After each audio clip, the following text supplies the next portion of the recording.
I do believe we have success. Yes. Welcome, welcome, welcome. And I am so excited to be joining you guys on today and to have you guys here. Let me fix my camera. Let me fix my camera for this first edition of Celebrity Synastry readings. And it is fixed. All right, awesome. Yes, so I'm going to set up my second platform to go ahead and get that going as well. Before we get started, I'm super excited. OMG. So let's see, do we have the second stream going? Before we get into it, well then let's get into it then, because now we are loaded. We are fully loaded and ready to go. Awesome. Thank you so much for joining me on today, Instagram. Thank you so much for joining me on today as well on YouTube. It is your girl Amani the Unicorn, or Amani Shakete Eneke Ona. It is your friend here, your fellow astrologer, your fellow, just boss woman in this mug. Thank you guys for joining me. Just here to give you guys a little bit of spiritual 101, and we are doing a little bit of celebrity synastry reading right now. So we're going to look into the astrological aspects that affect relationships. And I'm just going to start choosing random couples that are in the news, or that are, public figures, people that we all know. And we're just going to look into the astrology a little bit, because I think that that's really interesting. And I just want to say that this is brought to you by Oshun's Garden Designs. Ha ha ha ha ha. Brought to you by another fabulous episode, brought to you by Oshun's Garden Designs. Yes, where you can find these styles and many others available online for purchase right now at this very moment. You too can have your own eclectic style, your own fashion forward style. You can look like Milan in your city, USA. You too can have fashion that speaks volumes before you say a word. Come on. So I just wanted to reiterate that this is brought to you by Oshun's Garden Designs on today. And let's get into it. So today's couple that I am doing this beautiful synastry, the language of love, breaking down the language of love, looking at the astrological aspects that affect our love languages as well. Because it's not just that, our physical language is what determines our relationships. A lot of times, guys, there are things that are predisposed energetically as well, that can be defined by going into our astrology, looking at what was going on at the time that you were born, looking at those predisposed things that you may share in common with other people, and really getting down into the root and digging deeper and deeper and deeper until you come up with a better gauge of how to navigate your relationships. Come on, of things that you can look out for, of red flags that, are just like ding, ding, ding, ding, ding, ding. That feeling that we get sometimes, guys, when we've been in relationships and we're just like, well, I know I just met this individual, but why does it feel like I've been in the same situation, but with a different person in a different body? Exact same feeling, exact same emotions, exact same, even in some cases, in some instances, the exact same actions, but in a different body, right? So synastry kind of helps us to uncover that.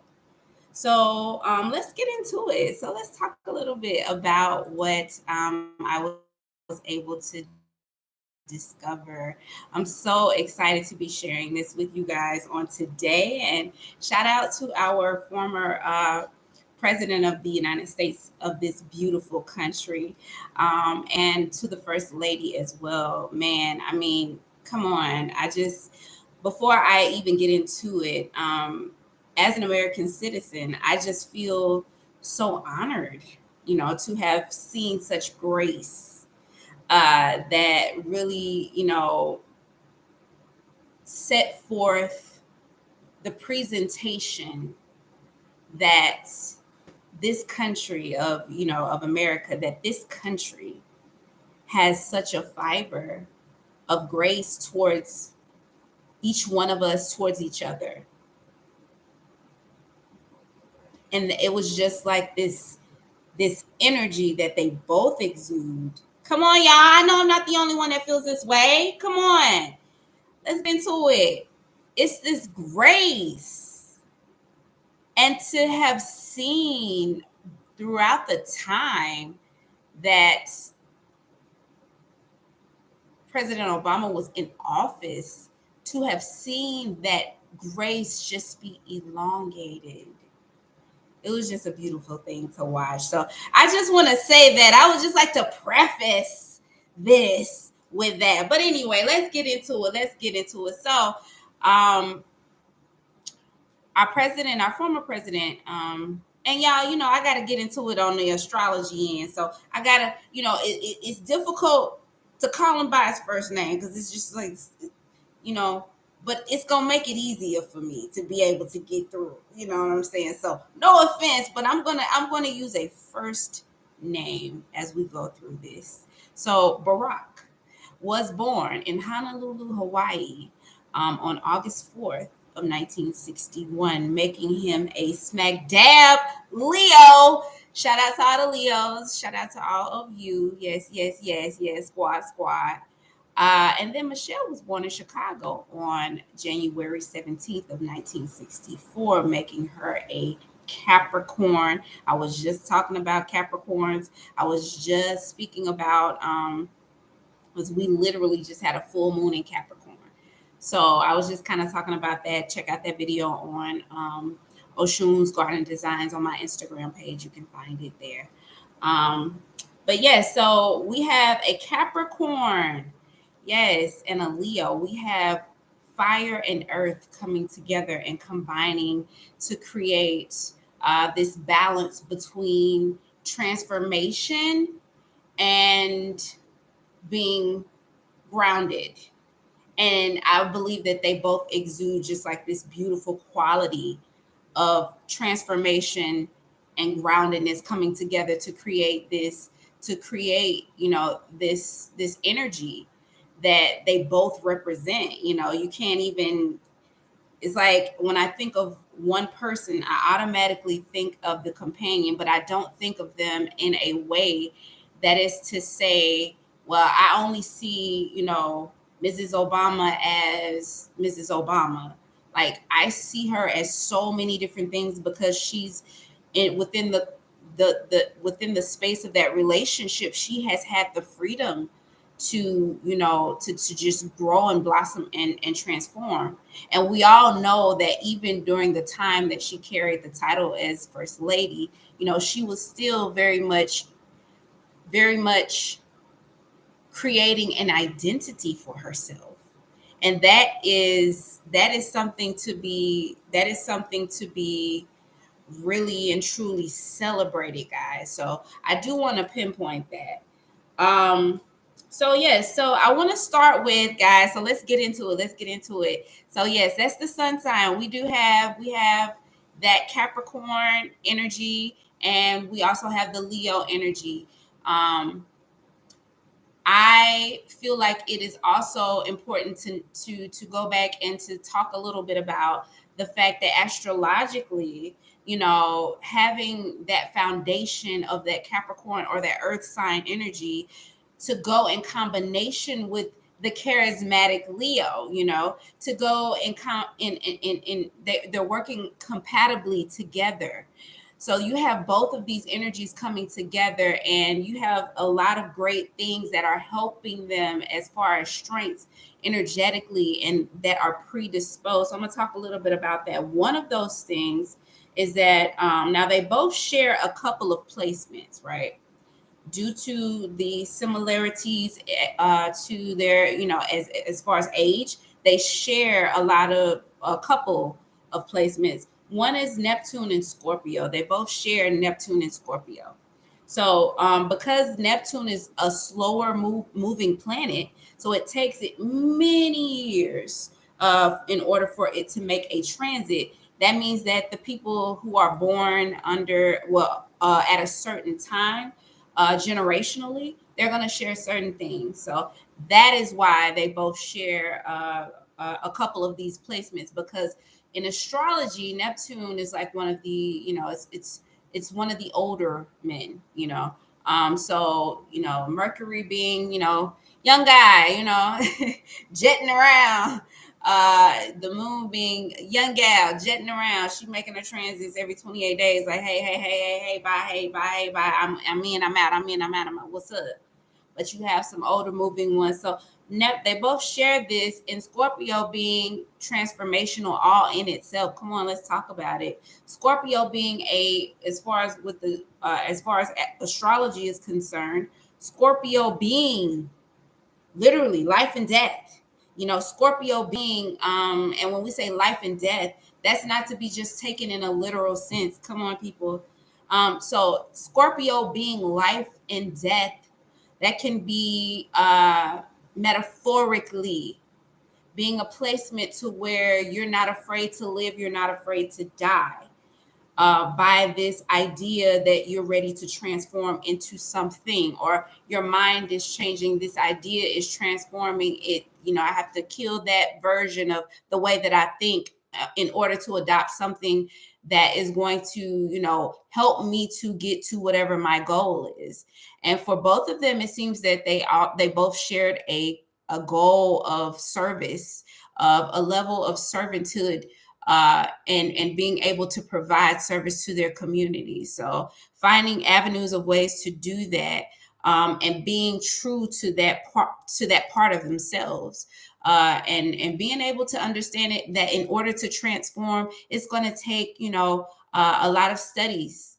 So being very well educated as well, in the art of being able to do the things that they seek to do well. So they both have that Neptunian energy going on in that area of wanting to transform, of being transformation agents and agents of change, of being able to do things differently. So they both share that placement, which is a beautiful thing that adds to compatibility right there. That's one plug. Let's plug that one in. Um, Also, as far as ideals are going to be around the same. And if they're not the exact same, that's not saying that everything is ideally going to be the exact same way. That's just saying that even if they aren't the same, they're able to communicate or get past. That's not. It's a good placement. Um, and then also with that ruling Pisces, and that's Michelle's Venus placement. So it also looks like it's ruling Pisces, and that is Michelle's Venus placement. So let me take a look at this.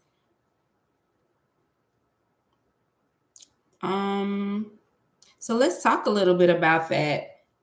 So her Venus placement looks like it is in Pisces, just in Pisces, on the cusp. On the cusp, actually. So,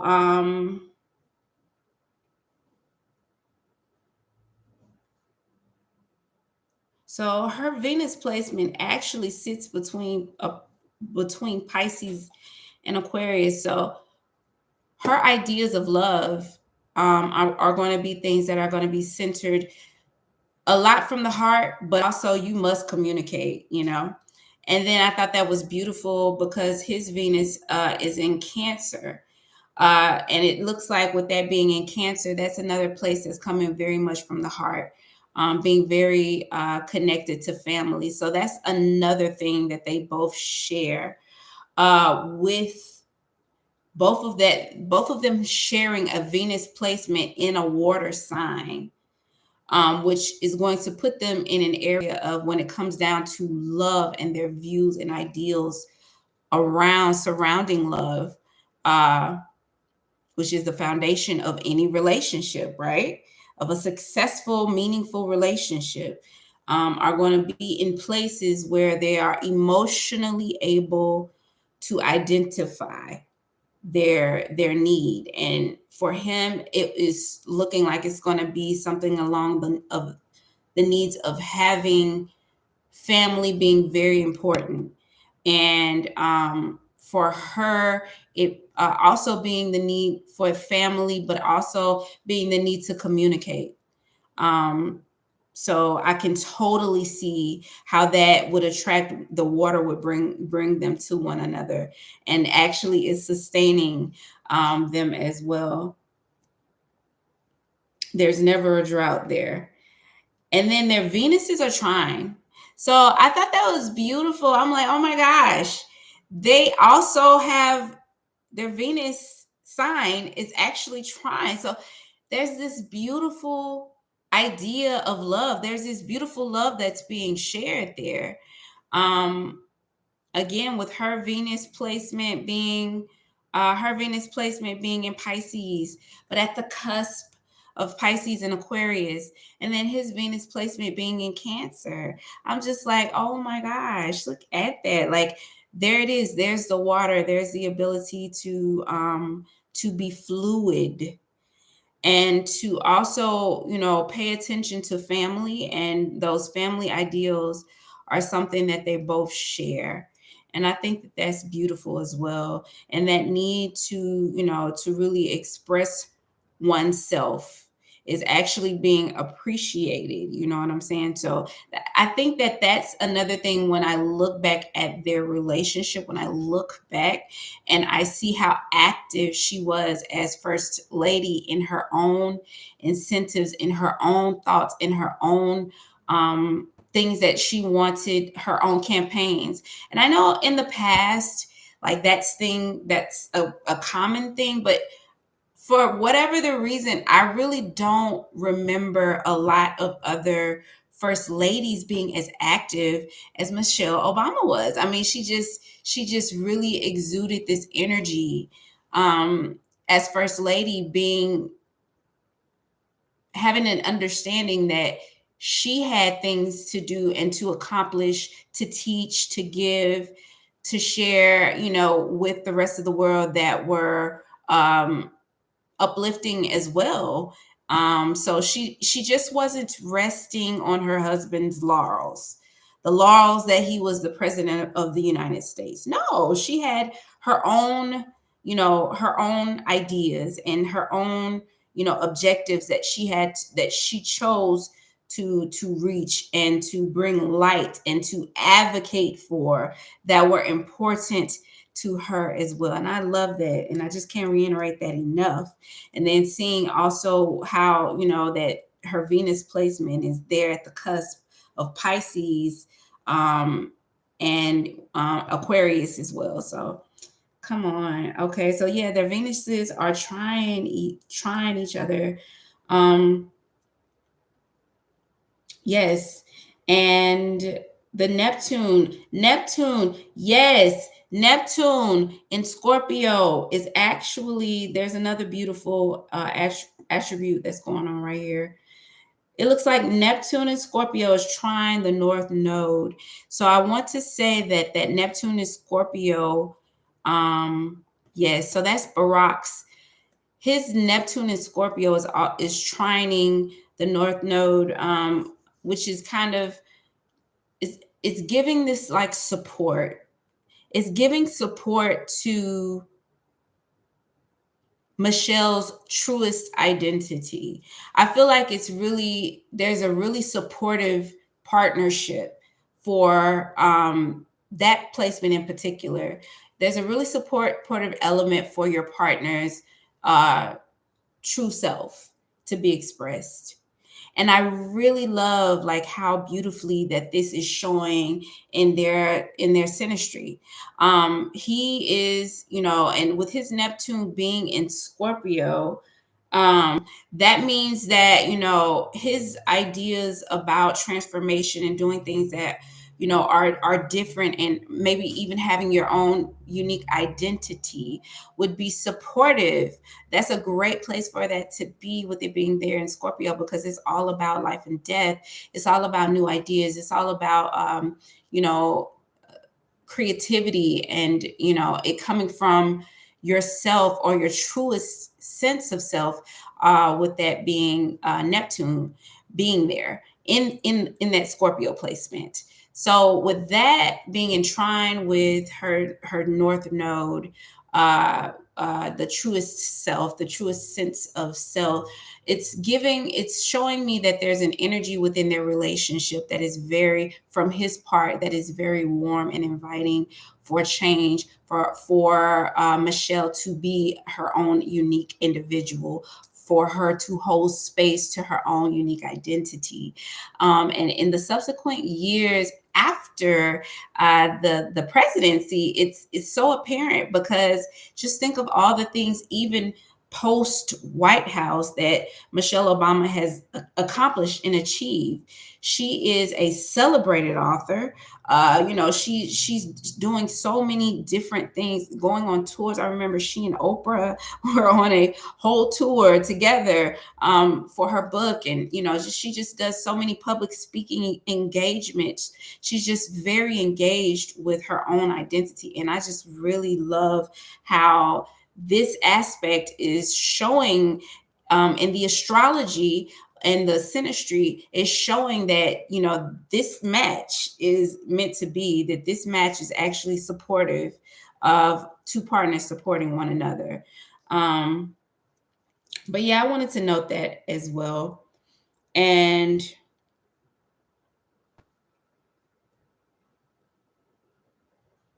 Pluto, yes.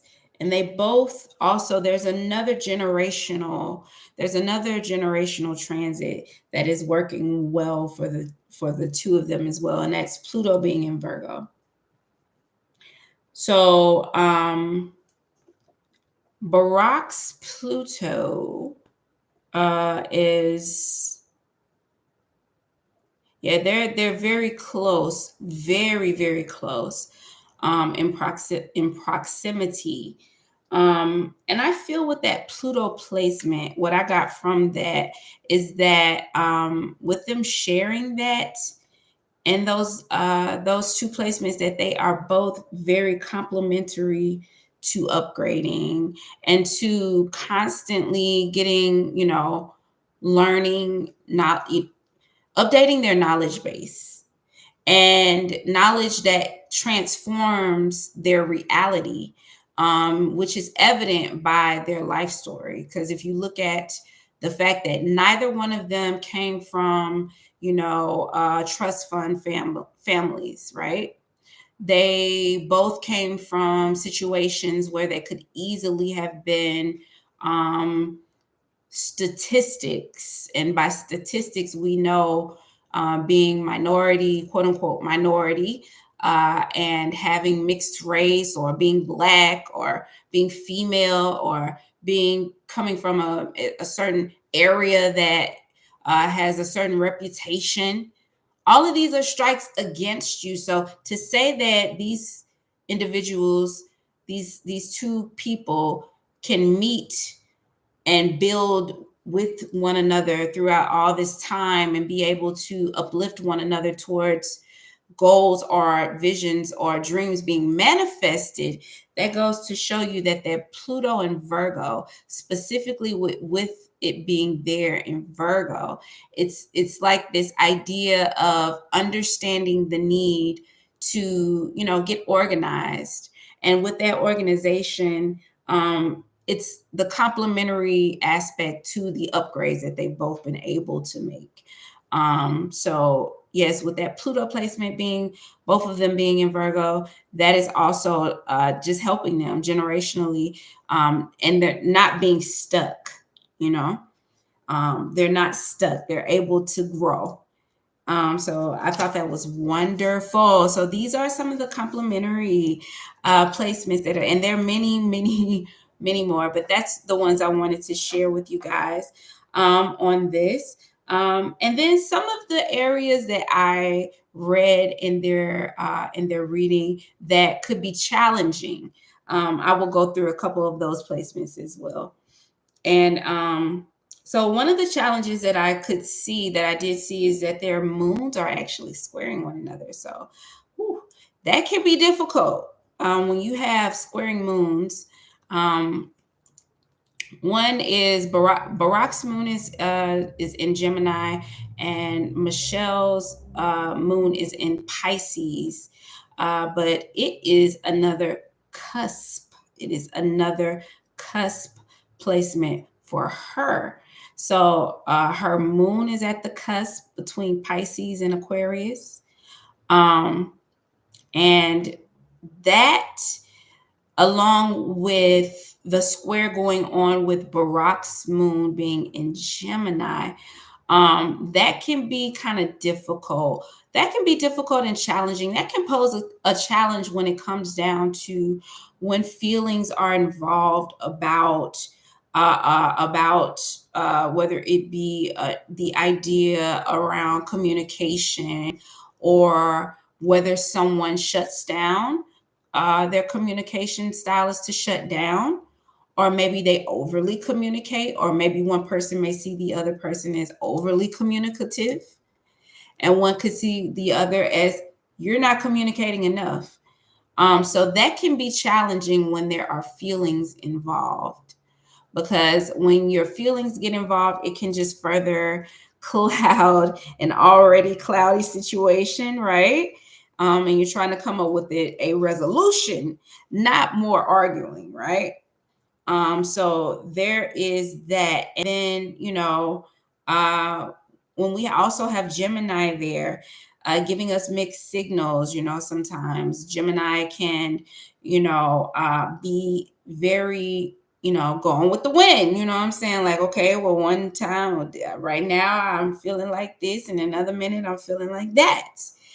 And that can be difficult for that Pisces person that, is very deep with their feelings and in their mind. If maybe they can't get that verbal representation, it becomes very subconscious. And then, you go in your head and you're like, well, you know how it is when we go in our mind. It's like we could think of any and everything that's going wrong and that the person could be doing, and it's like overly analyzing, right? And then being at the cusp right there, between Pisces and Aquarius, there is also, there's just there is the possibility to go too far into the thoughts, and it becomes, you're creating storylines, in your mind about what you think is going on, because the person is not communicating properly, or it's being, one day it's this, another person, another day it's that. So there's that when your moons are squaring, and then in that placement is what I'm getting. But love wins, y'all. Love wins. Love wins. You got too many, they have too many positive Venus attributes for love not to win. They got too many positive Venus attributes. So I will say that this is a relationship. It feels like this is a relationship that has matured past emotion. I would go as far to say that this is a relationship that over time has matured past emotion in order to survive. Um, and then the moon, there is a square with the moon. Another challenging aspect is that the moon is squaring Venus. So let's see. I want to say,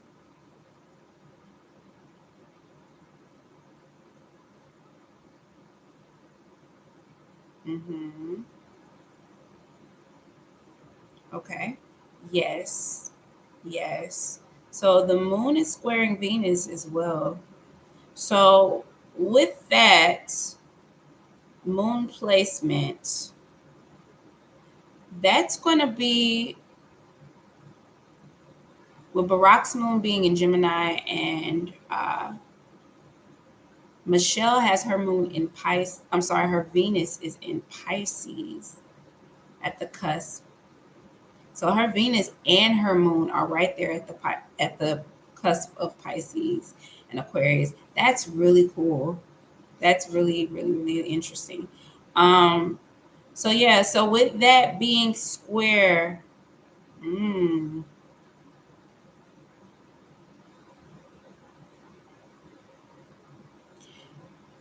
with that going on, y'all, that could signify maybe there is a challenge between those emotional polarities and the ability for her to really sometimes maybe identify with the love. You know what I'm saying? Love is always going to win, but there may be difficulties because of the emotional polarities. And with that, the challenge again, rising past emotions. I feel like this relationship is a beautiful example of rising, the ability to rise past your emotions, um, and to embrace the love. But yeah, so with the moon squaring Venus, his moon in Gemini, her Venus is in Pisces at the cusp between Pisces and Aquarius. Um, there could be times where the love, maybe, and it could be vice versa, you know. So maybe he doesn't, maybe he could be the one that has the difficulty sometimes feeling it because of the polarities. But that's just Gemini for you. Come on, it's beautiful, it's Gemini.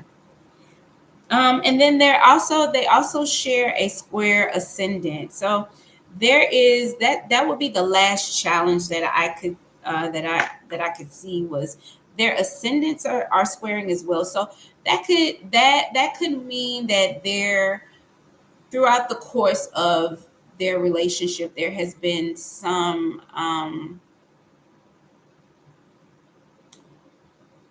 maybe there have been issues surrounding their appearance or how one person may feel that the appearance should be. And that could be as a couple, their appearance. That could be the individual's physical. Okay. Am I bad? I think so. That could be their appearance as a couple, or that could be their physical appearance, just the individual physical appearance. So there could be or have been some challenges as well, as it relates to that. And then you got to think about it. If you're in the public eye a lot, that could be something that could be difficult to work through because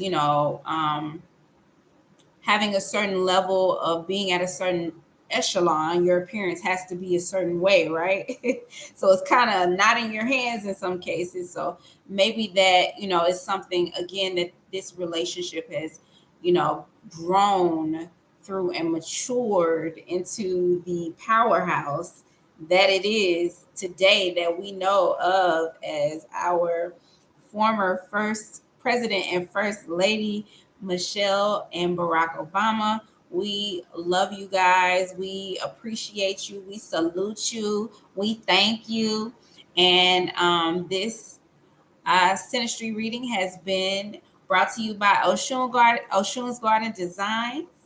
And y'all, with that, I just want to say thank you guys for joining for this beautiful evening. And I hope that you guys enjoyed the Synastry reading. Now, this is just a random Synastry reading for a popular celebrity couple, right? Or an influential couple. Now, what about you? Yeah, you. I'm talking to you. And you over here, you too. I'm talking to you too. You. I'm talking to you. What about you? Are you tired of seeing the same things over and over and over and over again, and you're wondering Why am I seeing the same things? Why don't I understand my own love language? Why am I not being where I want to be in life or in love? Maybe it's time for you to do a little bit more research. And I can help you with that. If you go to www.oshun'sgardendesigns.com, it's more than a jewelry website, guys. There you can book your readings there for synastry. If you need insights on relationships or even on a personal level, you can book your natal chart reading. Or if you would like to book a synastry reading, you can do it right there. So, guys, again, you can go to www.oshun'sgardendesigns.com, and there you can book your either personal, that means it's just for me, boo. I just want answers for myself, Amani. I just want to look into my own astrology, Amani. I just want to look into that. You can do that. It's called a natal reading, Natal. Let's look at the astros and let's take a little bit deeper of a look into the astrology behind who you are. Let's look at that. Or I'm in a relationship and I want to know, why does it feel like, I just can't get through to him? Or this girl, what I'm saying, I don't get this girl. What's going on? Or I like this person and I want to be in a relationship with them, but I don't know. Well, I can help you with that as well. If you go to www.oshun'sgardendesigns.com, you would click on the synastry reading and book your synastry reading with Amani. All right, so I will catch you guys on the next episode of our celebrity series of synastry readings. All right, I will talk to you guys a little bit later. Peace. Book your reading today.